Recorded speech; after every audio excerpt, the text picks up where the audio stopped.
that fresh morning.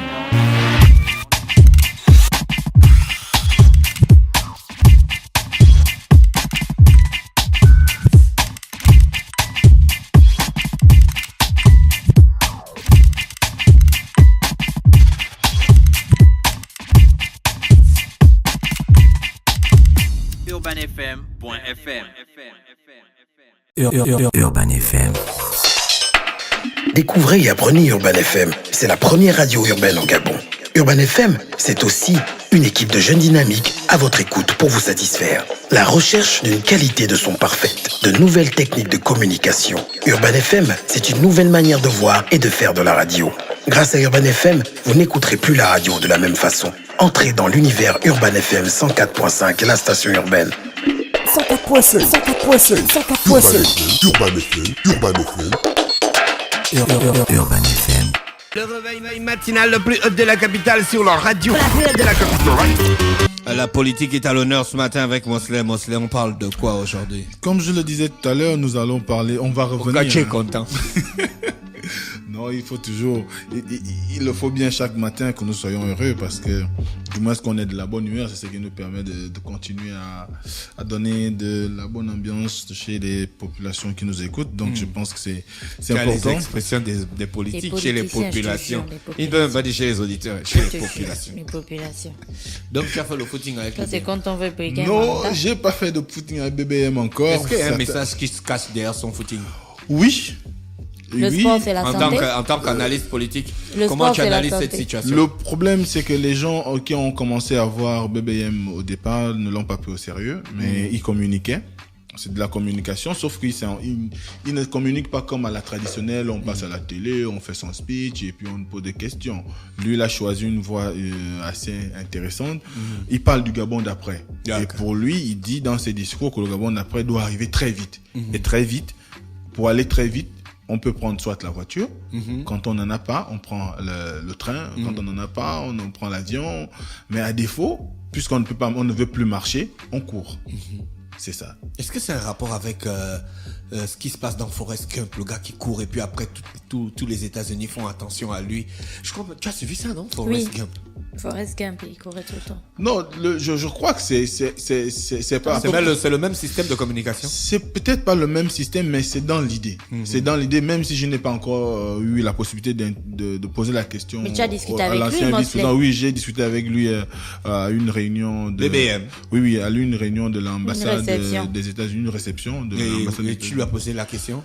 Oui, on lui a posé la question, sauf que après il y a quelqu'un qui est arrivé, il a coupé le fil des idées, donc n'a pas pu exprimer ce qu'il en était réellement. Mais ce qui est sûr, c'est que ça s'inscrit dans la logique de se dire, aujourd'hui nous avons suffisamment marché, il faut maintenant courir, il faut faire accélérer la cadence des réformes. Vous savez que c'est aussi l'un des discours du président, du moins l'un des mots que le président utilise souvent pour dire il faut accélérer la cadence des réformes, il faut engager le Gabon vers la voie de l'émergence qui doit aller très vite parce que le train, du moins la locomotive a été en gare pendant les 7 dernières années. Cette fois-ci, il faut qu'elle elle atteigne une vitesse suffisamment importante pour pouvoir amener les populations à être dans une logique où l'assiette du Gabonais va de plus en plus recevoir de tomates, de poulet et consorts, parce qu'aujourd'hui, on a besoin que l'engagement social du chef d'État se matérialise le plus rapidement. Et je crois que Bruno Benmomba Est-ce que c'est un incompris? On peut dire. Pourquoi après son départ, les gens qu'il voulait virer sont clairement virés? Eh ben, c'est la logique de notre speech de ce matin, parce quand on a parlé du nouveau gouvernement, nous, on a voulu revenir dessus parce qu'on va revenir sur cet aspect. Et évidemment, tout le monde le sait, au mois d'août, notamment entre le 20 et le 21, nous a fait découvrir le nouveau gouvernement de la République qui compte à peu près 38 membres, sinon 37 membres plus 1, donc dont le Premier ministre. Et on a vu que Bruno Benmomba, dans l'ancienne équipe, avait la fonction de vice-premier ministre et il est passé ministre d'État. On a eu une pléiade de ministres d'État qui suivent. suivre. Mais ce qui est sûr, c'est que dans ce gouvernement, on se rend bien compte que le chef de l'État et le chef du gouvernement, Emmanuel Sosé Ngondé, ont voulu un tout petit peu s'inscrire dans une logique de partage et de récompense. Parce que quand on regarde un tout petit peu, on voit des gens qui sont montés en grade, notamment qui étaient simples ministres hier, qui sont passés ministres d'État. Ça sous-entend que derrière, il y a une volonté de récompenser des gens qui ont travaillé, tout comme il y a une volonté de partage avec des personnes qui ont eu le sens républicain d'aller au dialogue politique qui a été organisé en Ngondé. On se rappelle à la fin de l'année scolaire. Donc tout ça a fait qu'on se retrouve aujourd'hui avec un gouvernement qui est dans des situations où on retrouve à peu près on va dire quelques colorations, notamment on a le Parti démocratique gabonais, le Parti social-démocrate, Démocratie nouvelle, on a l'ACR de Bruno Benmoma qui y était. Ensuite, on a le PDS de Ndaoré Bongo et le CLR. Donc voilà les principales formations politiques qu'on peut retrouver au sein du gouvernement actuel. Mais ce qui est sûr, c'est que quand on regarde ce gouvernement, on se rend bien compte que si évidemment il y a eu une percée de certains partis comme évidemment le PSD qui a bénéficié d'un poste de vice-président de la République, notamment à la personne de son président, Manganga Moussavou, mais également de Biendi Manganga, qui est le ministre des PME. Ensuite, on a le Démocratie Nouvelle qui a pu avoir un ministre délégué au départ, avant que Yorizan ne soit évidemment mis à la porte de l'Union nationale et qu'il décide le week-end dernier d'adhérer à Démocratie Nouvelle. Mais c'était déjà plus ou moins attendu.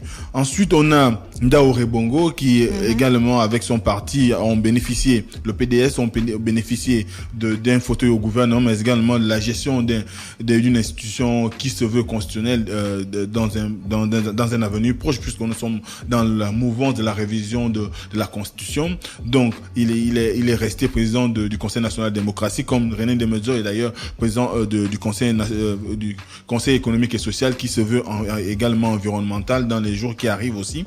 Donc, ensuite, on a le CLR, l'ACR qui avait un ministre d'État chargé de l'habitat et qui a par la suite été démis de ses fonctions, même si on connaît ce qui s'est passé. Et c'est là le plus important, et pour revenir à la question que tu as posée, parce que lorsqu'on a vu Bruno Benmoma, lors des 8 premiers mois qu'il a fait au gouvernement, notamment dans la première équipe Emmanuel Sosé Ngondé, on a vu qu'il faisait beaucoup de sorties médiatiques pour dénoncer ce qu'il qualifiait à cette époque-là comme étant la mafia. Sur Facebook notamment. Voilà, sur les réseaux sociaux, Facebook notamment.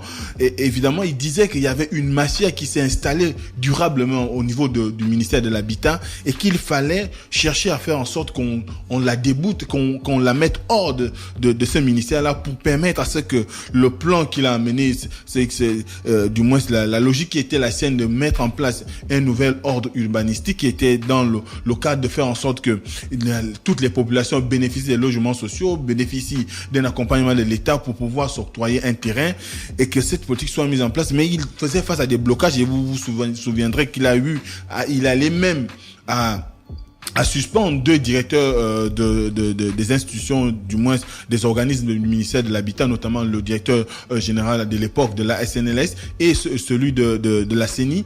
Et il y a eu comme un bras de fer entre ces directeurs généraux et le ministre à l'époque vice-premier ministre.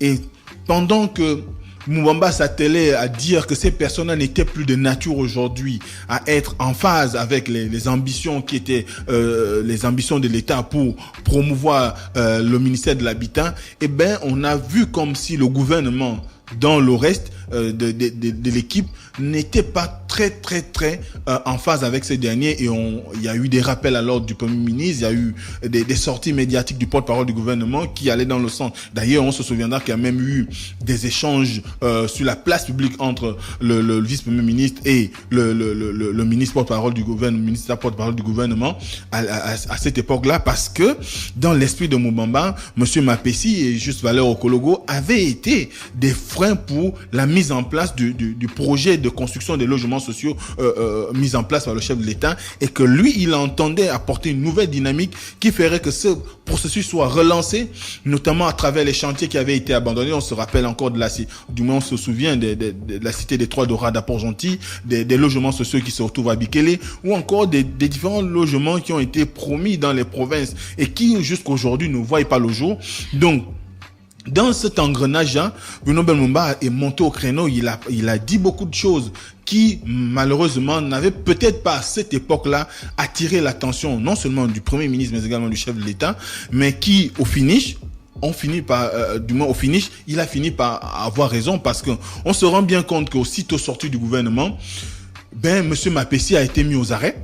Parce qu'aujourd'hui, il est en prison. Ça sous-entend que le président, ou du moins les autorités engagées dans les questions de malversation financière ou encore de détournement de fonds publics, notamment à travers l'opération Mamba, ont finalement donné raison à Bruno Ben Moumba et désavoué une partie du gouvernement, notamment avec le Premier ministre y compris, puisque le grand conflit aujourd'hui s'est retrouvé entre le Premier ministre et Bruno Ben Moumba. Et aujourd'hui, quand vous regardez un tout petit peu les sorties... Pourquoi on l'a viré alors?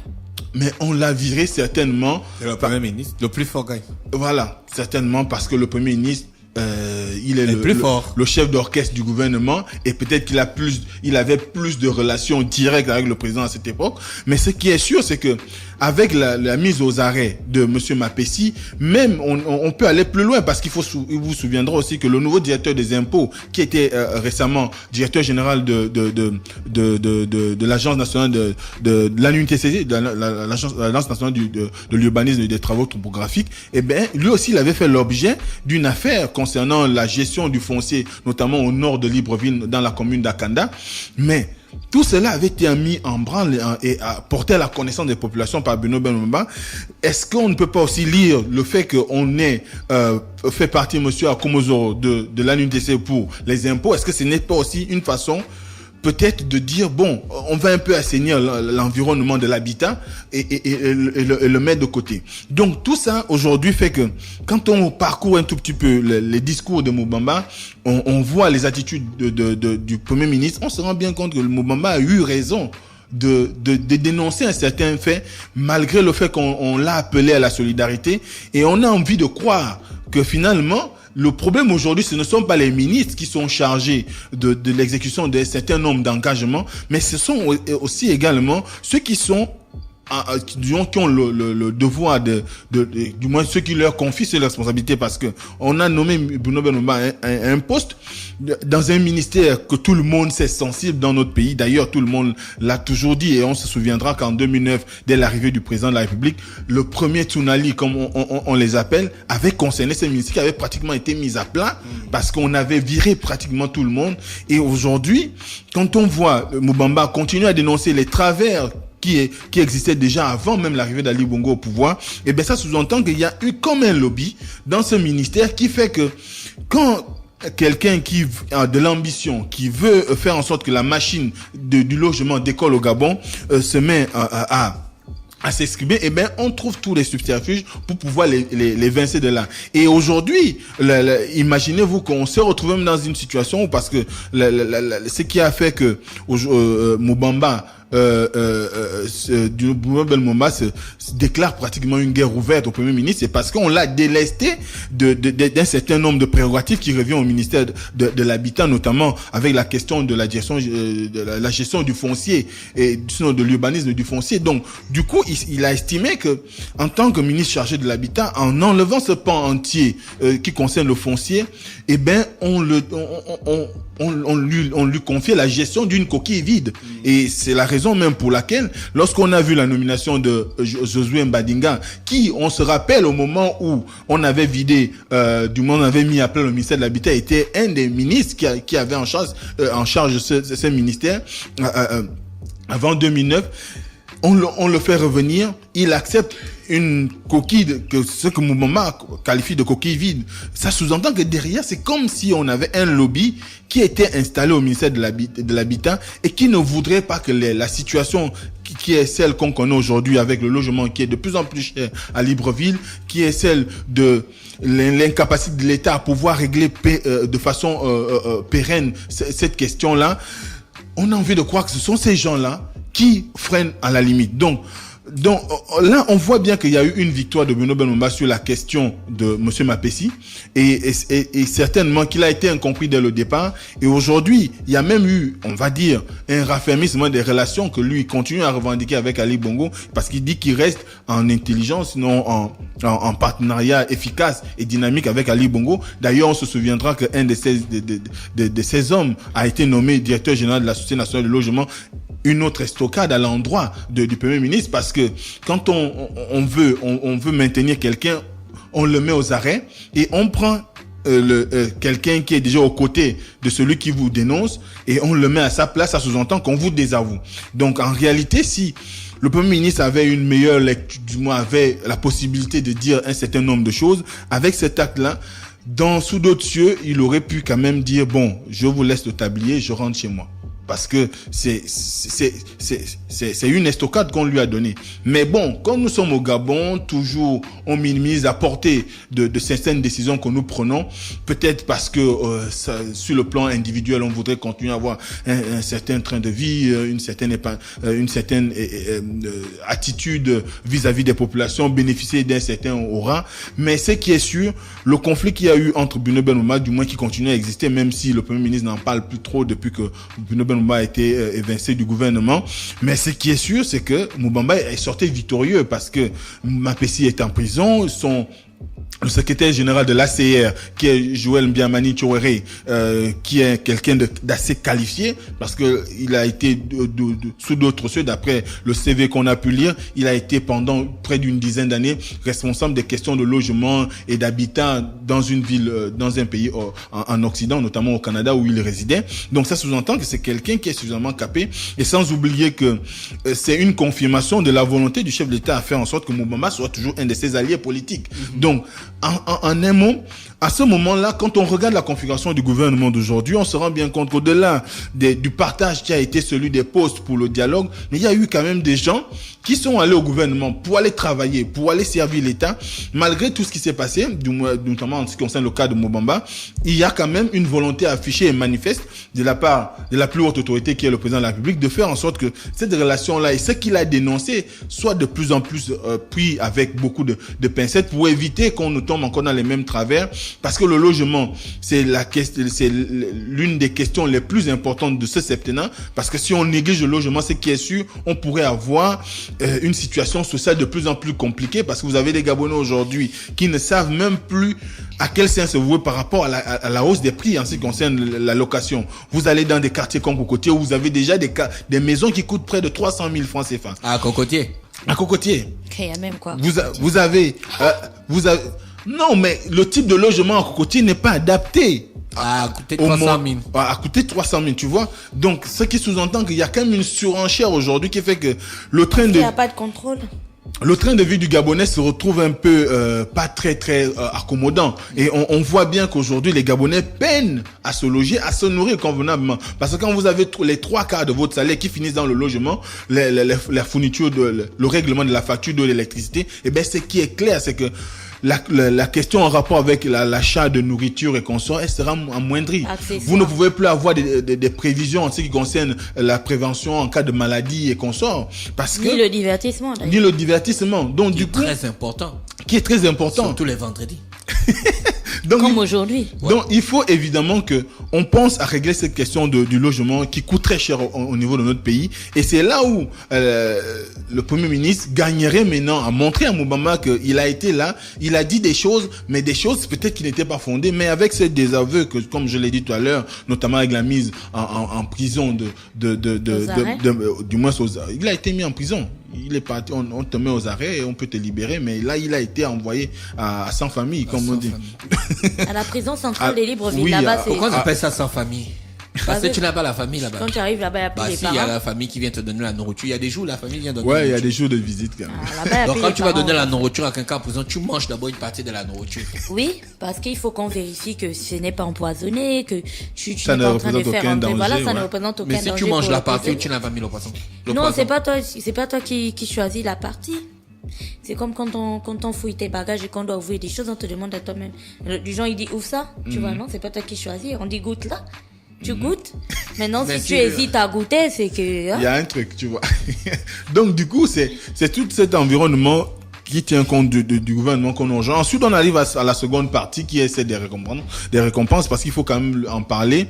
Vous savez que le dernier conseil des ministres, pas celui qui a eu hier, l'avant-dernier, celui du 28 septembre, on a eu une panoplie de nominations et beaucoup de personnes se sont demandé comment est-ce possible? Parce que D'où sortent-ils? Voilà, il y a des gens qui sont sortis de nulle part, qui ont été nommés, mais ce qui est sûr, c'est que beaucoup de ceux qui ont été nommés sont des gens qui étaient soit dans la société civile ou qui étaient dans le privé ou encore qui avaient un engagement militant assez important.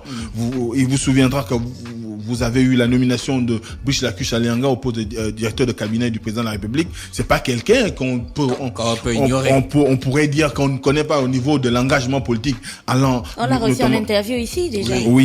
Oui, évidemment avec l'AGEV, l'association des jeunes volontaires. Donc, ce qui sous-entend que là aussi, le président a voulu montrer à la jeunesse, a voulu présenter aux populations le côté qui est celui de la loyauté, celui de l'engagement, le côté qui peint en exergue évidemment la volonté de faire en sorte qu'il y ait une nouvelle classe politique. Parce que le grand débat aujourd'hui, c'est celui-là.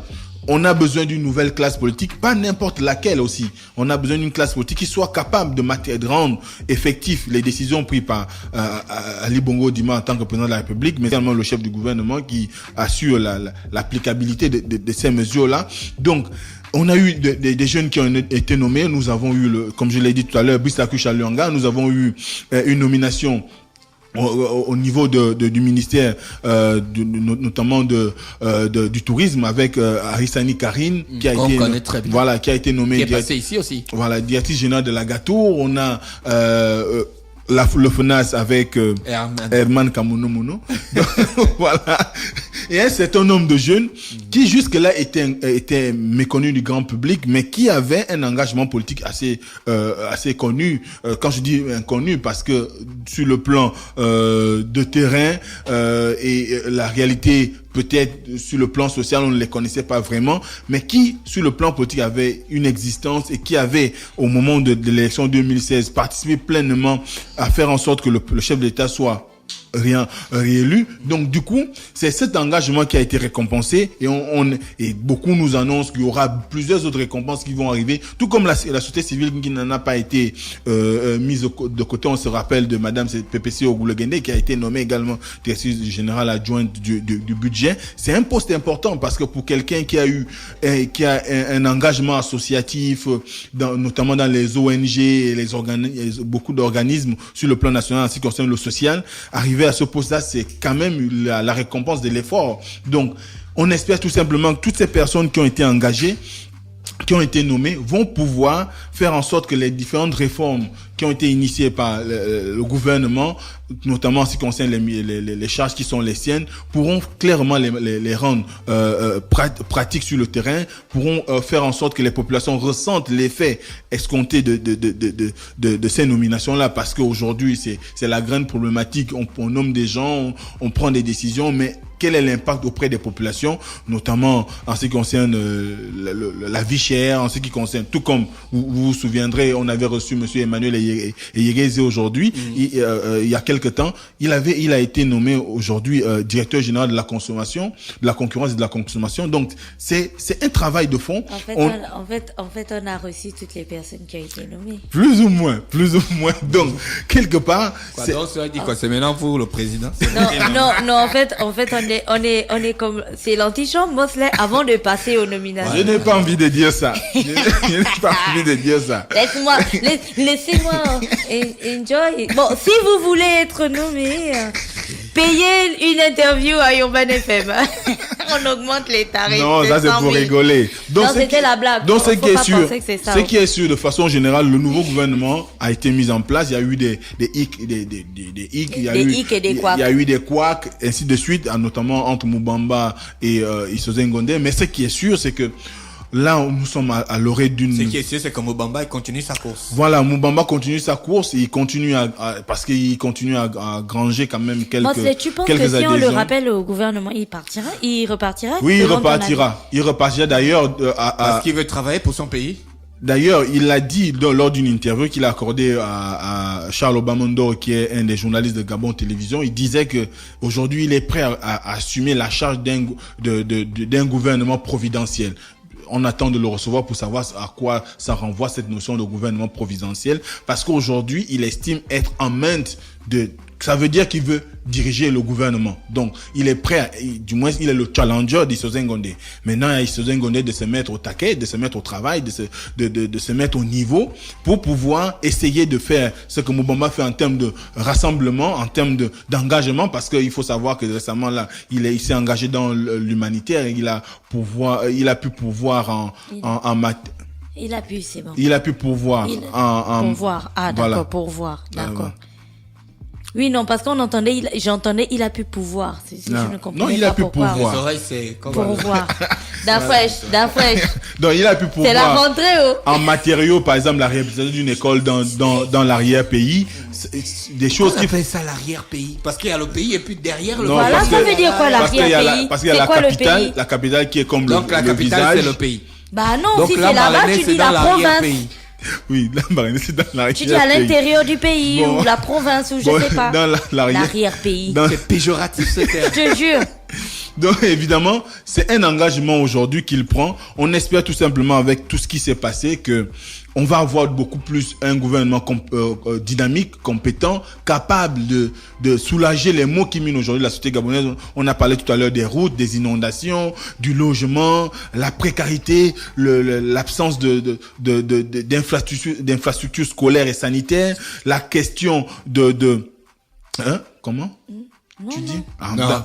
D'accord. Non, je suis en train de suivre le truc derrière toi. Faire en sorte que pas. les populations gabonaises, dans leur ensemble, ressentent les effets bénéfiques de la mise en place de ce gouvernement qui, jusqu'à aujourd'hui, tu as un avis positif sur ce gouvernement, personnellement, toi? Personnellement, je n'ai pas d'avis à donner, mais parce que nous avons reçu, la fois, tu te souviens, oui, monsieur, oui.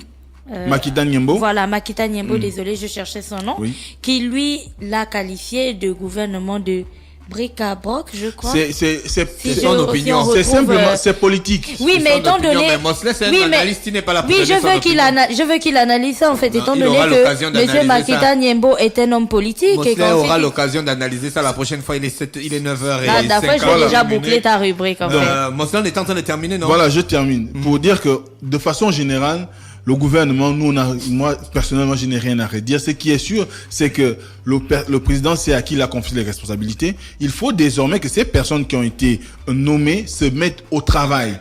C'est le travail qu'on veut, on veut de la matérialisation. D'ailleurs, ils ont eu un séminaire gouvernemental récemment, au cours duquel il y a eu un certain nombre de décisions qui ont été engagées. Il y a également la transmission à chaque ministère, du moins à chaque ministre, d'une feuille de route. On espère tout simplement que bientôt on portera à la connaissance des populations de la feuille de route de chaque ministère, pour qu'on puisse, nous aussi, à notre niveau, juger de la pertinence des décisions qui seront engagées par les différents ministres dans chaque ministère. Merci. Rappelez que demain, le président de la République va inaugurer le nouveau port de Vendo, un embarcadère de 690 mètres avec 2 positions d'armarquage. Ça veut dire quoi, d'amarrage? Là où on amarre les bateaux. Là. Ouais. 2 grues pour le chargement et le déchargement des navires. C'est quoi les... C'est comme quand on fait les grandes constructions, les gros trucs qui soulèvent et qui mettent sur le côté. Parce que les conteneurs de 40 pieds. 4 grues portiques sur pneus de type RTG. Radio TD Gabon. Non, c'est pas ça d'affaire. C'est pas ça. C'est pas cette RTG. Les grues portiques. Oui. Ah, gros, ça se déplace en fait. Voilà. C'est pas. C'est. C'est ça. 2 silos à grains d'une capacité de 10 000 tonnes et 2 autres silos de 5 000 tonnes chacun en projet. Ça, c'est pour l'agriculture. Ah, d'accord. Les produits agricoles. 7 citernes d'une capacité totale de 10 500 tonnes pour le stockage d'huile de palme brute. Ouais, c'est au lame quand même. Ah, d'accord, ok. Donc, en fait, demain, le président inaugure un nouveau port. Ok, ça va faire baisser les coûts. On l'espère. Oh, d'accord. On aura une analyse lundi. Vous serez là-bas demain, non? Oui. Mosley, il y sera avec l'équipe des caméramans. d'Urban FM. Oui.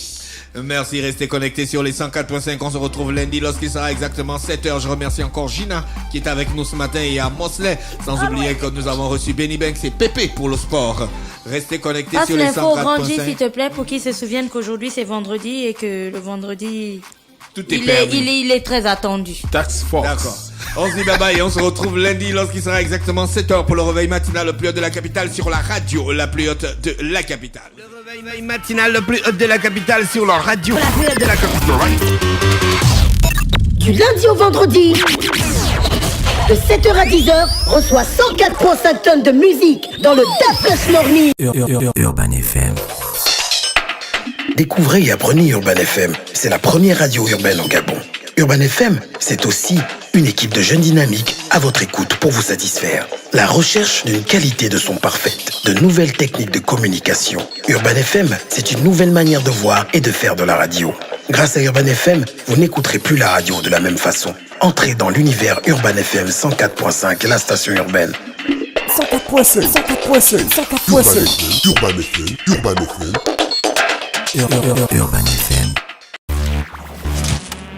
Stop Fresh Morning.